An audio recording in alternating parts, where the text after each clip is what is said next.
Hello viewers, আসসালামু আলাইকুম। আজ নিয়ে এসেছি জালি কুমড়া ভাজি বা চাল কুমড়া ভাজি। প্রথমেই আমি নিয়ে নিয়েছি চাল কুমড়া কুচি করে, তারপরে একটু হলুদ, সামান্য পরিমাণে লবণ, ধনিয়া পাতা, পেঁয়াজ কুচি, রসুন কুচি, কাঁচামরিচ, আর লাগবে এর জন্য একটা ডিম। এখন আমি ফ্রাই প্যানে তেল দিয়ে দেব।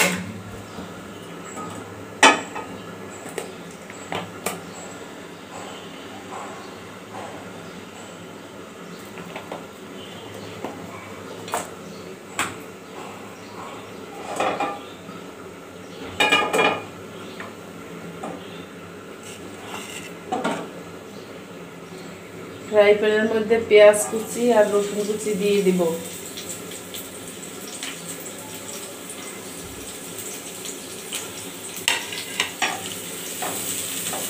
হালকা একটু পেঁয়াজটা ভেজে নেব।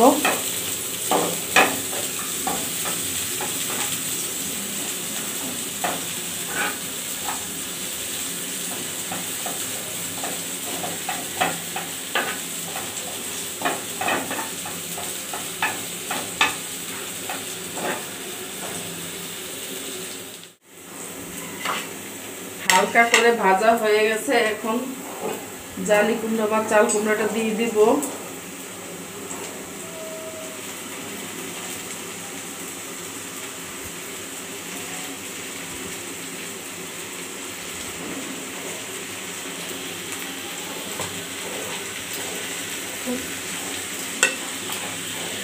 হলুদটা দিয়ে দিব আর কাঁচামরিচ ফালিগুলো দিয়ে দেব, দিয়ে নাড়িয়ে চাড়িয়ে নেব।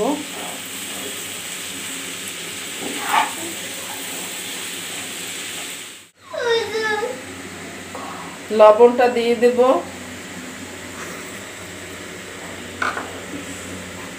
দিয়ে আবার নেড়ে চেড়ে দেব। ঢাকা যাবে না, তাহলে অনেক পানি বের হবে। ঢাকনা ছাড়াই আজকে রান্না। ডিমটা ফেটিয়ে নেব।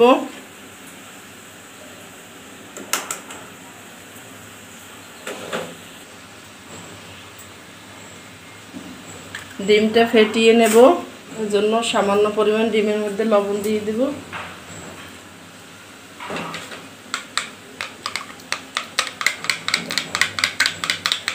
ভাজিটা হয়ে আসলে তখন ডিমটা দিয়ে দেব। ভাজিটা হয়ে এসেছে, এখন ফেটানো ডিমটা দিয়ে দেব।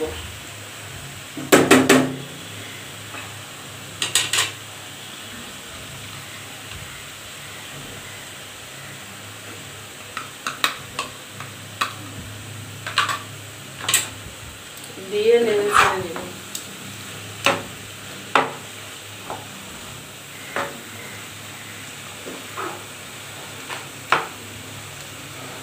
হয়ে গেছে আমাদের জালি কুমড়া বা চাল কুমড়া ভাজি। এখন ধনিয়া পাতা দিয়ে দেব। ধনিয়া পাতা দিয়ে 2 মিনিট রেখে নামিয়ে নেব। হয়ে গেল আমাদের জালি কুমড়া ভাজি। এটা ভাতের সাথে বা রুটির সাথে, দুইটার সাথেই ভালো লাগে। প্লিজ লাইক বাটনে প্রেস করে দেবেন এবং আরও নতুন নতুন ভিডিও পাওয়ার জন্য সাবস্ক্রাইব বাটনটি অন করে দিবেন। Thank you. আল্লাহ হাফেজ।